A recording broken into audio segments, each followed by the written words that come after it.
Alam mo, kapag mag-a-abroad ka, dapat buo at malakas ang loob mo.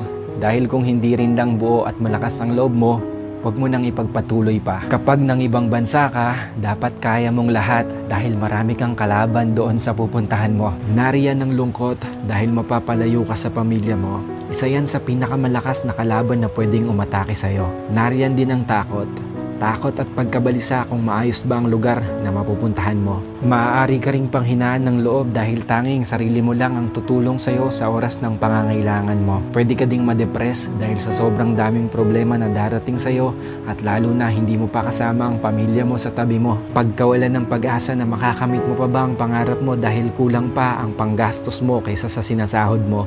At marami pang iba. Ilan lang yan sa maaari mong maranasan kapag nang ibang bansa ka. Pero dapat kapag nag-abroad ka, kaya mong magtiis at magsakripisyo para sa pangarap mo. Kaya mong indahin ang lahat ng lungkot para sa pamilya mo. Kaya mong kainin ang pride mo kahit na alam mong iba ang trabaho na madadatnan mo sa pupuntahan mo. Kaya mong magtiyaga ng matagal na panahon para sa mga minamahal mo. At kaya mo dapat makibagay lalo na't iba't ibang klase ng tao at nasyonalidad ang makakasalamuha mo. Kapag nag-abroad ka, lahat ng feelings ay mararamdaman mo.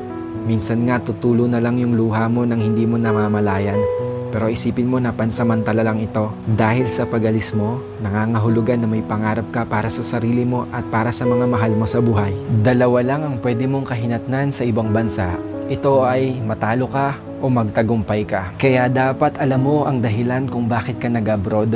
Hindi yung sinubukan mo lang dahil kung may dahilan ka, mas malaki ang tsansa na magtagumpay ka. Ang salitang abroad, masarap pakinggan lalo na sa mga taong hindi pa nakakaranas nito dahil ang nasa isip nila ay kapag nasa ibang bansa ka ay mapera ka o parang tumatay ka ng pera. Hindi porkit nag-abroad ay mapera na. Pagod at hirap ang katumbas ng bawat dolyar na iyong kikitain sa ibang bansa. Kahit sobrang nakakapagod, basta ang pamilya mo ay iyong mataguyod at mabigyan mo ng buhay na maginhawa kahit kapalit pa nito ay pangungulila. Kapag nasa abroad ka na, sobrang daming pagsubok ang iyong haharapin. Kaya dapat tibayan at lakasan mo ang loob mo. At isipin mo kung sino-sino ba ang mga inspirasyon mo kung bakit ka ng ibang bansa. Piliin mo ang mga taong pakikisamahan mo.